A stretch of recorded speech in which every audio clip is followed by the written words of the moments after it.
Hi, everyone, and welcome to Wholesale Change, the webcast and podcast from Distribution Strategy Group, where we provide thought leadership for wholesale change agents like you. Because if you're on this call, you probably are a wholesale change agent. Jonathan, I need you to share your screen, my friend. I want to bring in my business partner, the Emperor of Excel, the Doctor of Distribution, Jonathan Bein. How are you today, Jonathan? I am well, Ian. How are you in Um, this frigid Colorado climate? Unbelievable. It's, third or first week of September and we got a bunch of snow and ice. It's incredible. But at least it'll help combat some of those forest fires, huh? Absolutely. Good, good. And we have a special guest today. I'm delighted to welcome Mr. Randy MacLean. He's the president of WayPoint Analytics, which adds advanced cost and profit analytics to your ERP.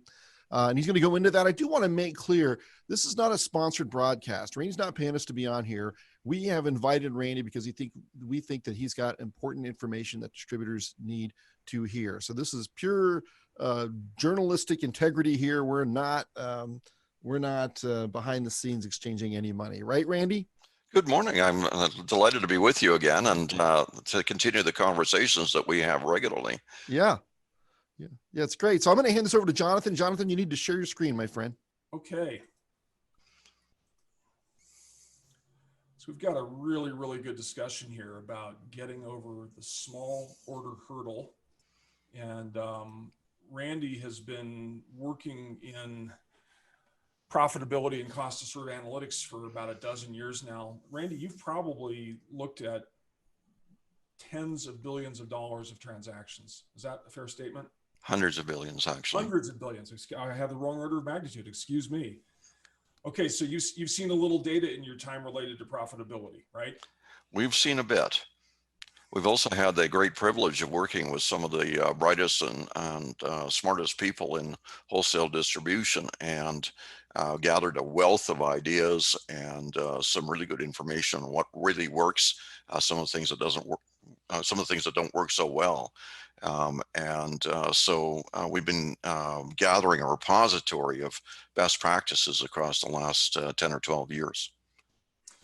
That's amazing and is worth its weight in gold. Let's sort of step into that. So actually, one of the themes of this show is being a wholesale change agent. And Randy, I know you're very attuned to some of the issues in change management as it pertains to profitability and cost to serve management initiatives. Can you talk to us about that in terms of how you think about change action, the change action chain?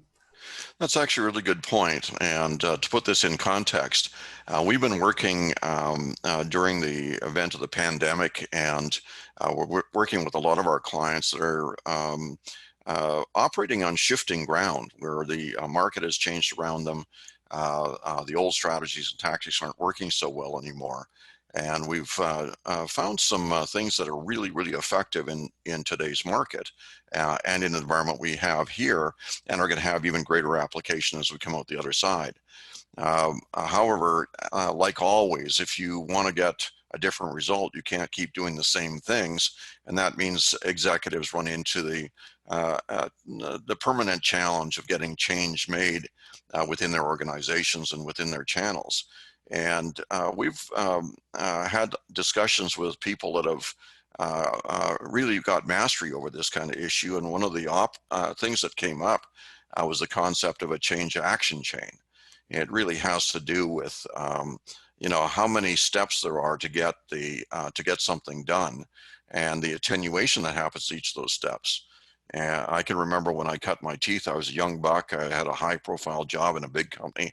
We had 44,000 employees, but I got the opportunity to be in the company boardroom at least twice a month, briefing the owners and executives on this high profile project that they brought me in for. And I got a real insight into this where I'd be sitting with the VP that was responsible for all of the organization operations and sales. And he'd say, we're going to do this and it's going to be working by such and such. And then I'd get in my car and drive back to the suburbs and into my office in the tiny corner of this giant warehouse built distribution center that they had. And I'd be talking to some of the people out in the warehouse and I'd say, hey, this thing's coming. And I said, we're not doing that. And it didn't matter how much the VP wanted to get it done. The people down that were actually going to do the work were not so motivated, and so the effectiveness of his programs was not that great. And I think we've all felt that. And so one of the things that we realize is that if you want fast, rapid, sustainable change, programs that don't require an awful lot of people to be involved in it basically happen faster, and you get a higher, quicker result. And it's basically, a situation in most cases you want to do something. Since most change happens at the customer contact surface of the business, you're left as an executive with a challenge of educating and motivating the managers, who have to educate and motivate the salespeople, who have to educate and motivate the customers, who may in turn have to educate and motivate their operational people in order to get something done. And you got 100% of your program in your mind when you start, and you got about 3% of it happening at the end, because there's too many steps in the chain. So one of the things that we're really excited about the minimum order quantity program that we've been working on is it's something that you can do yourself, and there aren't a lot of steps in the chain, so it can be very effective. Interesting. So I think attenuation, you use this word attenuation, is technically a telecommunications term or related to signal. Is that right? Yeah, I started my career as a communications engineer, and working in radio and things like that, and that's definitely a term from my past.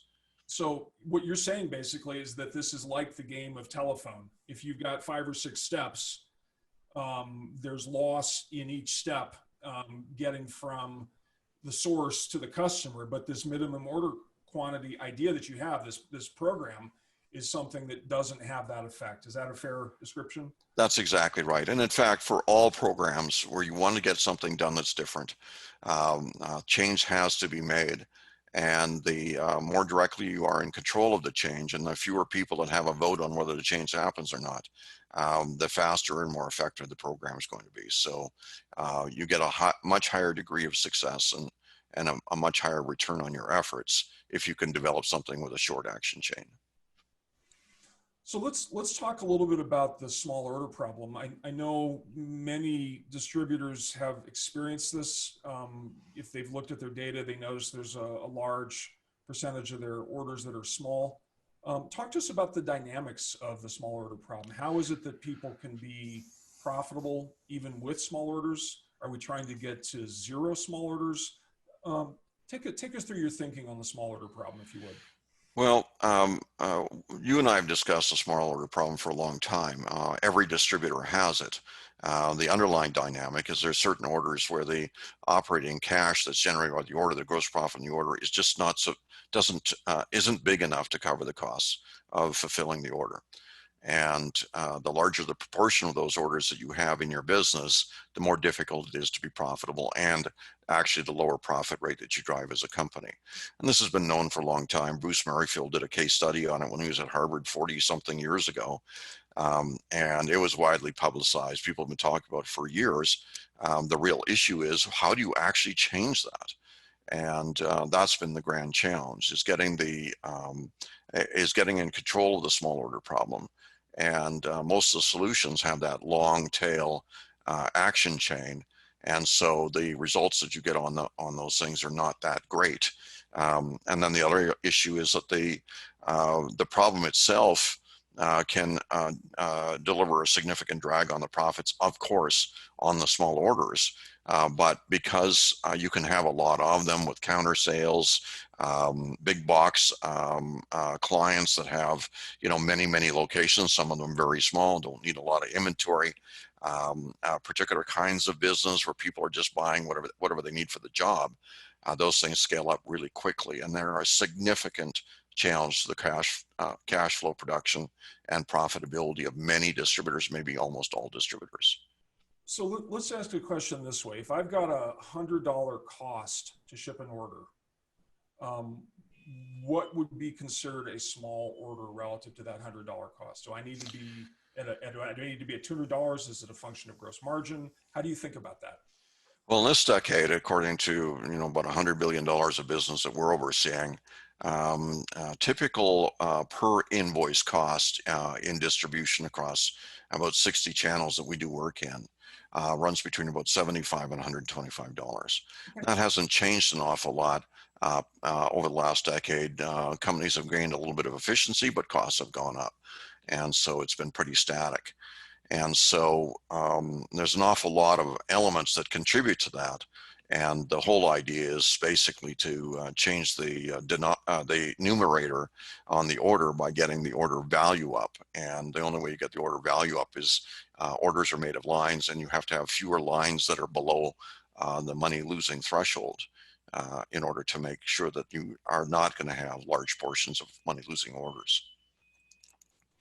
Okay, but so if we go back to my question, if we say it's $100 for an order, that's right in the middle of your 75 to 125.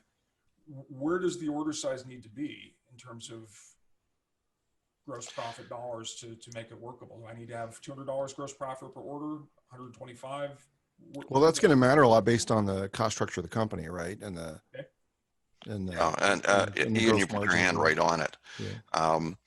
That's the question we get frequently, because people are trying to put the whole thing in the framework of gross margin, because a lot of us have been taught, I certainly was, that gross margin was the best lever for us to control what's going on. But we've discovered over the last decade or more that the real lever is the cost to serve. That's something that is directly controllable. And you can have low margin orders that make you a lot of money as long as the cost structure is low enough. And the cost structure is something that you can influence a great deal, where margin is almost impossible to control. And so there's a real danger looking at averages here, right? Because you may have a large order that ships from the manufacturer direct to the customer. That's a very low gross margin, so it looks unattractive, but you have no costs in it. And so it's actually very profitable. Yeah, that's well put. And we do profit value segmentation, and we provide those kinds of things in the analytics that our clients get. And really what it does is breaks up our group's customers according to their efficiency and their profit production. And that's really, really beneficial, because you'll have a company average of, say, let's say it's 15% of revenue is what it costs you to fulfill orders. But you'll have customers out there that are doing it at 2% and 3%. And any margin above that is profitable on those particular accounts. And even within certain customers, you'll have locations that are more or less efficient. And as long as you're matching your margins to the efficiency of the customer, you can virtually make money on everything you do, which is a far cry from the industry average, where distributors typically lose money on more than 60% of all the invoices they write. The companies that are basically deep into analytics and have taken action on this are showing profit rates that are unbelievable. We have clients that are taking 20, 24, 26% of revenue all the way to the bottom line because they've been able to affect a mix of profitable to unprofitable sales. And they have a larger proportion of their sales that are making money and a much smaller proportion that are losing money. Hey, Randy, generally speaking, when you do things that make orders more profitable for you, does that generally make the customer more efficient as well? Well, that's one of the best questions of the day. It's always a win-win because of the law of reciprocal costs. If you're spending a lot servicing a customer, they're spending a lot receiving the product, ordering the product, and doing all the rest. And it costs them twice as much to send you 2 orders as to send you 1. So, and it costs you quite a bit more to ship 2 half orders rather than a single whole one. And that's a big difference from managing margin, right? Because ordinarily, if I'm trying to drive up prices, that's good for me and bad for the customer. And and that's exactly it. If you can work with the customers that really get it, they'll understand that they're going to make more money on what they're doing by working more efficiently with you, the same way Walmart works with its suppliers. And if you're able to do that, you're going to wind up with a win-win relationship that can't be matched by your competitors. So Randy, you mentioned the more than 60% of the orders are unprofitable. So what that means is that for distributors who are profitable, and most are, that the 40% of the orders that are profitable are enough to offset the 60% that are unprofitable? There's a pretty strong correlation between your profit and cash flow generation and the proportion of your business that's unprofitable. Nominal distributors running about 62, a little over 62% of their orders are losing money, or their shipments are losing money, and they're generating between 3 and 5% bottom line or NBT in a nominal year. Somebody that reduces that down to 50% of their orders being unprofitable increases their bottom line to something between 8 and 12%. And the companies that are down below 40% are the companies that are getting close to 20% bottom line. And so it's not a matter of eliminating all money losing orders, it's just cutting the proportion. If you have a situation where 2/3 of your orders are losing money and 1/3 are making money, and you change that into, 5 out of, 2 out of 5 are losing money, that can make a huge difference to your bottom line. Sounds like every point of unprofitable orders that I get rid of is just goodness. Like you said, going from 62% to 50% is going to radically increase my profitability. It translates directly into more profits and higher cash flow. And it also makes you more competitive because it opens up the door to use make investments in increased customer service. You can make a better customer experience, and you can reinvest that in aggressive pricing without taking it out of your bottom line. Customers must love both of those things, right? Oh, it's a permanent and sustainable advantage that will actually put your competition, they'll drive them out of your market or put them out of business. Wow. This is an important thing in distribution. I was listening to the HD Supply earnings call this morning, and the analyst from Wells Fargo asked about the company's average order size and what the trends were. So, even though that's a very macro question that goes across all customers, it's clearly, something that he's sensitive to, and the company had a good answer for it, I thought. Yeah, and people on that track are going to get there. The last important point of this is that changing the small order problem most of the time means negotiating with the customer, and you have to make a sustained effort to keep that going with new customers, with existing customers, and so on. So it requires a certain amount of resources. That's why the minimum order quantity, or MOQ program, is so important and so exciting, is because it's something that doesn't require a long-term sustained effort in order to maintain. It's something you can install now. You can do a little bit of maintenance on it from time to time, but you get an immediate benefit without having to continually upgrade education and training for your customers and for your salespeople in order to get the benefits. So let's shift into a discussion of some of your thinking around the minimum order quantities. All right, so I guess this is the meat of it, and this is the thing that everybody's so excited about. There are companies that do a lot of business into retail, do business into places where inventory is being stocked in some way by the customer. There's some kind of inventory buffer there, and this is where these programs can be hugely effective. But the whole idea of a minimum order quantity is to look on a SKU by SKU basis at what you're selling and see what exactly the profitability is at every different pick level. And that's the big analysis that we've been working on for our clients. In fact, we've been providing it to all of our clients starting this summer. And so when you get into a minimum order quantities, you're going to start sending the minimum order quantity by SKU. That'll turn losses into profits in small orders, because too frequently you'll be selling a single item, and this is the AA battery problem. You can't buy a 2-pack of AA batteries anymore. You can't buy a single anymore because it costs more to move that product or that small increment of product through the channel than it costs to than you can possibly make on it at any level. You can make on it, even the customer can't sell it and make a profit on it. And so the industry went to 4-packs and then 8-packs, and now the most common increment for AA batteries is a 24 or 32-pack. And that not only gives you, that gives really two important benefits. First thing is, when somebody orders that quantity, you have a fighting chance to actually make money, or at least cover your costs on the sale. But more importantly, and the thing that's often overlooked, is somebody that's bought 32 AA batteries is not going to come back and buy 30 more 2-packs, causing 32 more money-losing orders into the future. And so the fact that the customer has a little bit of inventory buffer, particularly on low-value items, can really, really affect your mix of money-making and money-losing orders. Too often your order is made up of 40, 50, 60, 70% of the lines on the order are money-losing lines because all the quantities are too small. And in low-value items, they're almost guaranteed to lose money. And if you can boost the quantity even a little bit, that can make a big difference.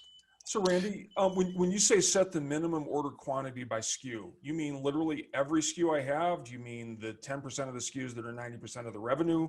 When you say by SKU, what do you mean? Well, from a technical standpoint, many systems will let you set those quantities at the SKU level. Sometimes, but when we're doing the work for our clients, we're looking at rules that run algorithms that say things like all of the items that we have that sell for less than $5 where we're losing money. Then we'll set a quantity where we're going to get at least, let's say, $8 of gross profit on the sale, so that we have enough money to cover our costs. And in some cases, you can't go that far because the market because of the way the market works, or what you're selling and who you're selling it to. But it's really important from a financial standpoint to realize that a reduction in losses is every bit as important as an increase in profits. So if you have a situation where you're losing $8 every time you sell, or you're losing 60% of revenue on each sale when you're selling one of them, and boosting that up to 2 means you only lose 15%, that's actually a gain in your bottom line. That actually increases the profitability of that sale and of the company overall. And if you scale that across many, many sales, you can get significant impact, which without having a huge impact on customer inventory levels or stocking levels or anything like that. And so we have clients that say, well, for this product category, for this line of business, for products below this category, for customer products that are sold to certain kinds of customers that are most likely going to lose us money, we'll go through and just pick the right levels, or pick a level that's better than what we're doing right now. And some of this carries back to the vendor level as well. We have clients that have gone back to the supplier and say, look, we're not buying any more singles from you. We don't want a carton of 12 of them. We want them bundled up in 3-packs. And they usually have that because other customers have already requested it. And just switching the inventory into something that has a little bit more quantity on it, getting your 8-packs of AA's rather than getting a box of 2 dozen and then breaking it down so you can sell singles, can be very helpful. And that brings up another point. If you align this with carton quantities, it can be extremely powerful and beneficial in another way. And that is, let's say something comes in a carton of 12. You can't sell 12s to your customers. They don't want 12s. But what you can do is you can maybe sell 3s or 4s.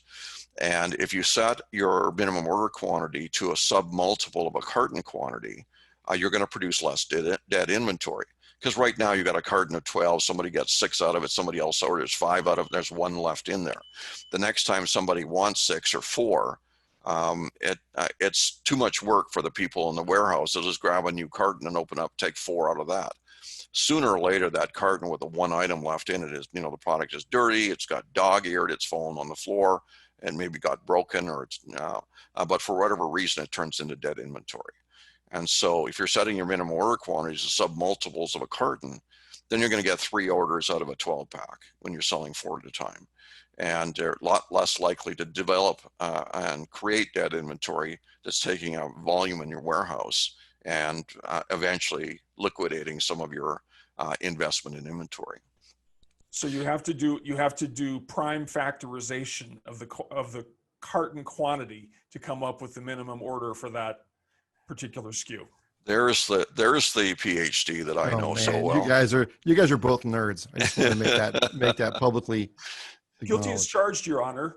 Yeah, I Trying, appreciate the math on it, but you're absolutely right. That's what you're yeah. trying to do, and doing that, you're going to definitely wind up with a reduction in inventory write-offs into the future. So it's a third benefit of the program. Ultimately, what you're going to have to do to work this is you have to worry about how the interface is going to be with the customer. And so you're going to look at the customer perspective, but you're going to set policies and then train people on the policies. So, and of course, as you asked before, this is always a benefit to the customer. If somebody's coming in and they want a single spray bottle, and you say we only sell 3-packs, they're probably not going to drop you and go off to Home Depot, where they're going to have to buy a 3-pack anyway, because Home Depot doesn't sell spray bottles on their own, or Costco. Now they've already taken these policies. So you're going to say, look, it costs you more to get a single than the single is worth. Right. So if you get 3 of them, you're not going to have to come back 2 more times. And it's for an extra, $2.09 investment. And most companies, you can decide you're going to reject orders that are below the minimum, or you can just accept them and round them up to the minimum. You can set your own policy. And then you just have to make sure you train your people. You'll get blowback from certain people, as they'll create smoke and heat, and you want your people to have an answer when somebody calls and says, what are you doing? So, they don't come in that quantity anymore, but we thought you wanted the product, so we got it to you. If you want to send them both back, we'll take them back. So Randy, if we look at inventory category A, B, C, and D, how do these policies vary? How do these ideas vary, whether based on the inventory category, if at all? Well, that's actually a good question, because there's a lot of people that are sort of, square corner box type people like I am. And, and in the back of my mind, I think there's this one formula to solve all the world's problems. When you're working with people, that's rarely the case. And so we highly recommend that people look at these things situationally. And you might have minimum order quantities for certain customers, not for others. You may have minimum order quantities in certain product lines, and not in others. And so you can set these kinds of things. And then, of course, you can make exceptions to them where it makes sense, so you're not harming yourself or harming your relationship with the customer. It's not a good idea to make a rule that's going to cause you problems. It would seem like you would be more strict with these policies with C and D items rather than A and B. Yeah, if it's a $3 item and it's a customer that's been losing you money for the last 4 years, I don't even care if the customer goes to someone else. As long as I can replace them with another customer that's going to give me the same cash flow and fewer orders, I'm better off. Well, I bet the A and B is where all the money's going to be. It is, although one of the things that Jonathan raised some years ago in our discussions is there's a certain class of small customers that basically are never going to be large, or certainly they're not large right now. And there's a business model that you can create that you can take money out of that market as well. And the policies and the infrastructure you have for large accounts probably isn't good to apply to those small customers. You can make a wholesale location. You can have people pick their own inventory and do that kind of thing. And where that's the case, you can have a different set of policies and different minimums.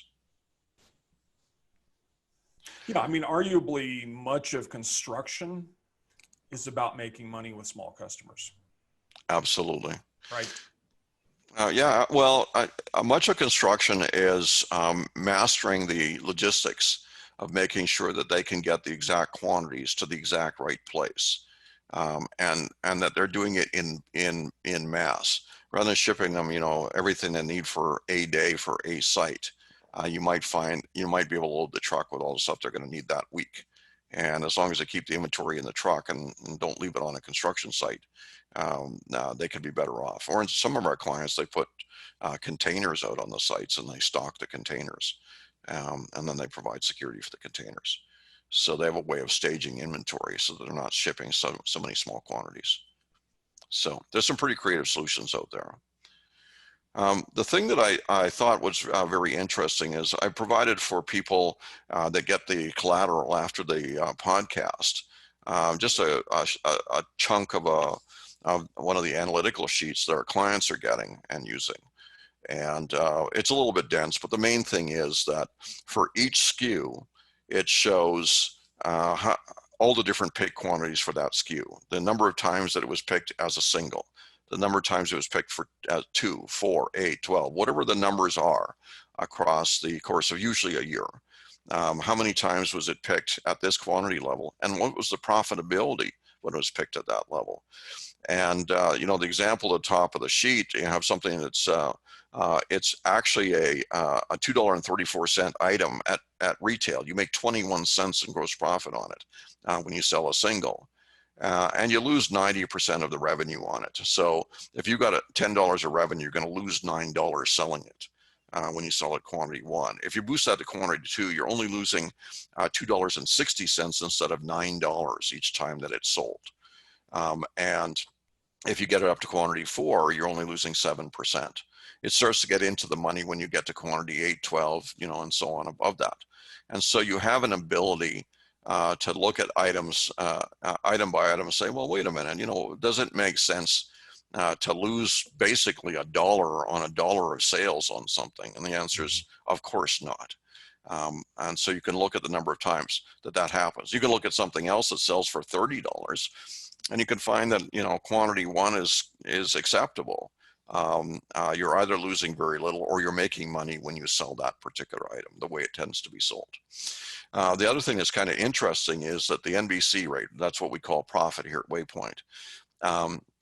The profit rate does not scale with the quantity. Now, most of the finance people say, well, wait a minute, why are you making more and more profit on this? It's because, and the answer is because in WayPoint, it's all in. We know what the transport costs are, the order entry costs, the overhead costs and whatnot. And the issue is that what the analysis is showing is not only what you made, but what you tend to make when it's ordered at that quantity. So an example, there's you're making 9% when you sell it in quantity 60, but you sold it one time at quantity 62 and you only made 5.5%. And the reason why that's so much lower is because probably when somebody ordered 62 of them, they didn't order anything else with them. So there's nothing else to help offset the cost. They needed 62, they ordered 62, that's that. And it was more likely than not, when they're ordering, an oddball quantity like that, they're just ordering what they need for a specific thing, and they don't probably get anything else with it. When they're ordering quantity 60, they're probably buying it for stock, and they're ordering other stuff for stock at the same time, and you're making 9% when that happens. And so the analysis can go a lot deeper than just showing what your profit is at different levels in terms of the absolute dollars that you make on that one line.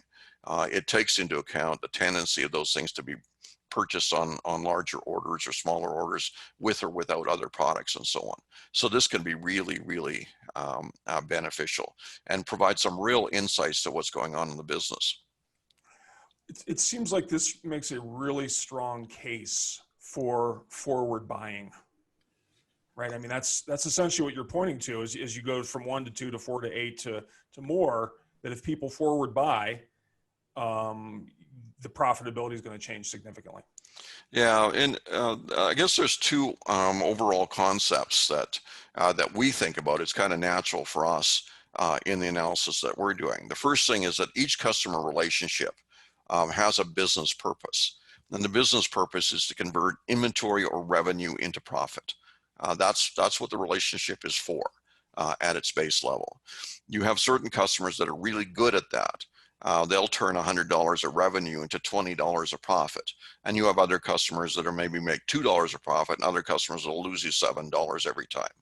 And those relationships are very important to understand and to exploit that knowledge so that you can shift more of your business into the higher value relationships.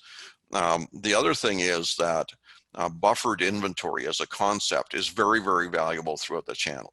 The whole reason that distributors exist is to buffer inventory.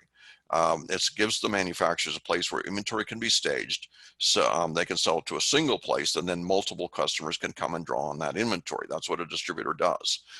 For distributors, if they start to recognize this as being a benefit, they start thinking about buffered inventory as well. So if you're selling to somebody that's stocking inventory, you're have a great deal larger chance of being profitable in that relationship. And because of that, distributors have for decades have been inventing buffered inventory. They have VMI, vendor managed inventory. They have supply closets. They stock the trucks of the electrical contractors. They're basically finding places where inventory can be buffered. And whenever you buffer inventory, you're eliminating transport costs, order entry, and handling costs on a larger proportion of your inventory. And so that's what, and the minimum order quantities are really in support of that. And in some cases, encourage buffered inventory to occur.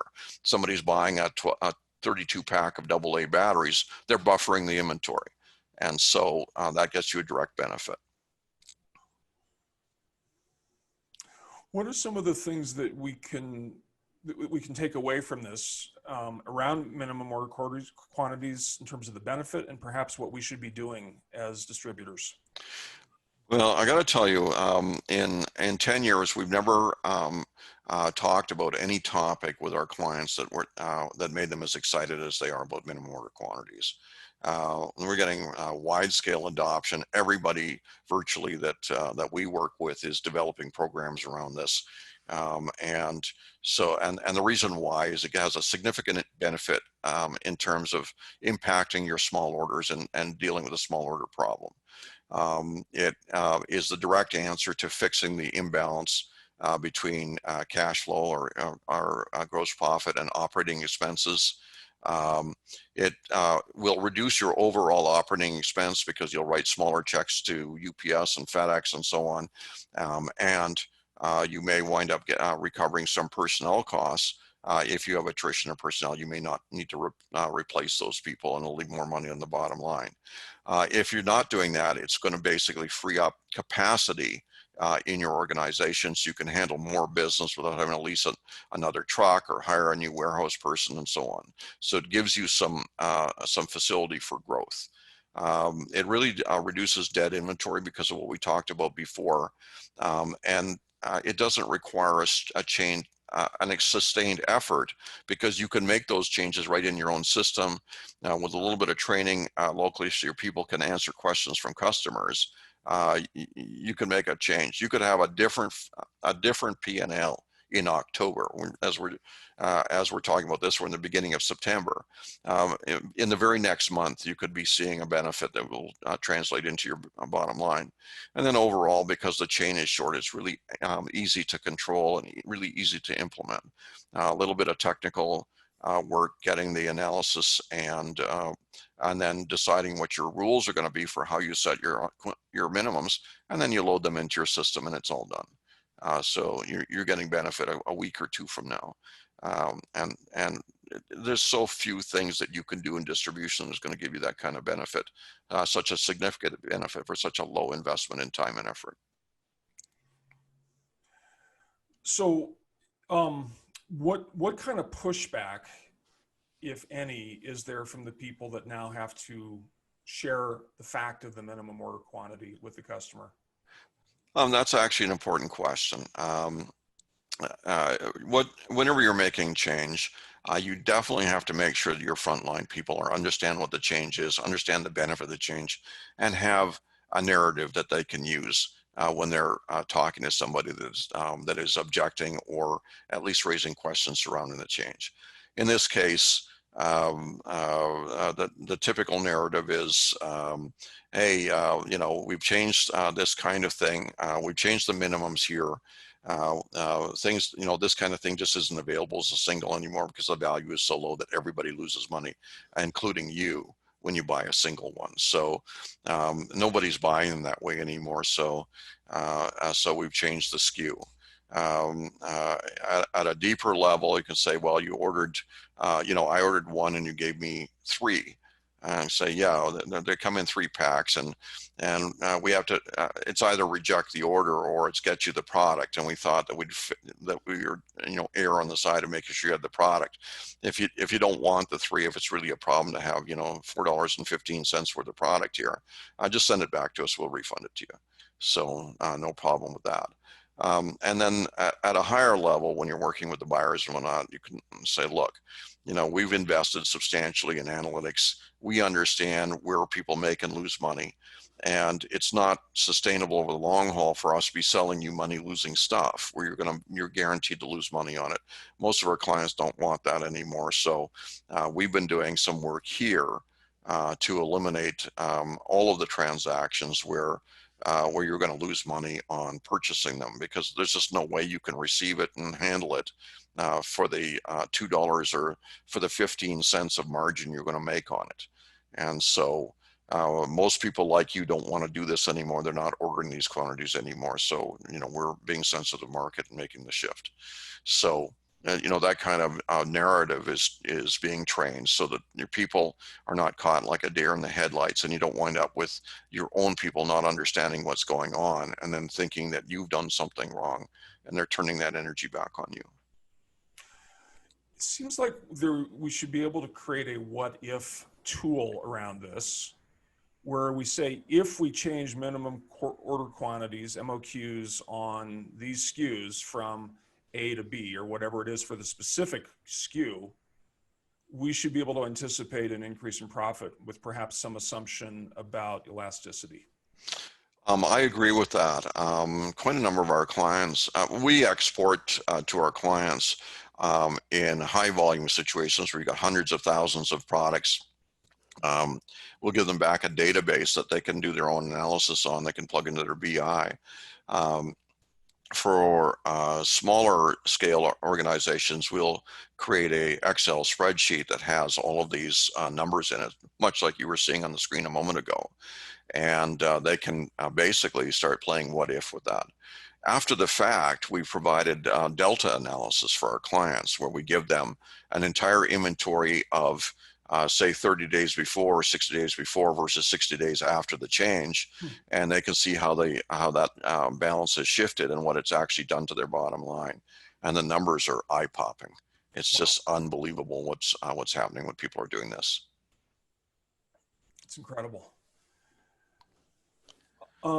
Any other thoughts, Randy, on this really rich topic? First of all, I love, by the way, that it's a quick return. If you look at so many things that we do, Ian and I live in the digital world a lot. A lot of that is not a quick return. It's not all necessarily a predictable return. Right. What you're saying is that this is quick, it's predictable, and it's material. Is that? It's perfectly suited for the V-shaped recovery. It's perfectly suited for companies that have taken a hit to their cash flow and are looking for something that's going to give them some short-term relief on these things. And it's a win-win, because anytime you do this, the customer is going to be more successful and more profitable because you're going to prevent them from doing things that are hurting them. Good. Ian, I'm going to go back into the presentation for just a second here and let you do our wrap up. Okay, well, thanks. It's been fascinating. I'm the least quantitative of the three of us, so I appreciated the chance to learn from both of you. Thanks very much for that. It was really interesting. Randy, I appreciate your coming onto the show and sharing your expertise. And Randy's contact information is at the bottom left corner of the slide. MacLean at waypointanalytics.com, and phone number and extension there. We are a distribution strategy group. You can see my contact information as well as Jonathan's. On the right, you'll see the latest report that we have released in conjunction with the National Association of Wholesaler Distributors. The NAW is the parent association of all distribution associations, and we're right smack dab in the middle of producing a 7-part series of research reports and webinars for them. And by the way, if you like distribution industry news, then you will find that the NAW has named the successor to long-term CEO Dirk Van Dongen, who has been running the association for what seems like forever. He's done a great job, and now they have a new leader who was just appointed. You can read all about that on naw.org, as well as find links to our research reports and our webinars. So, gentlemen, thank you once again, and thanks to everyone who attended this episode of Wholesale Change. We'll see you next week. Be safe, be well, and stay out of the fires. And if you're in Colorado, stay out of the snow, even though it's the first 10 days of September. Thanks, everyone. Bye now. Bye-bye.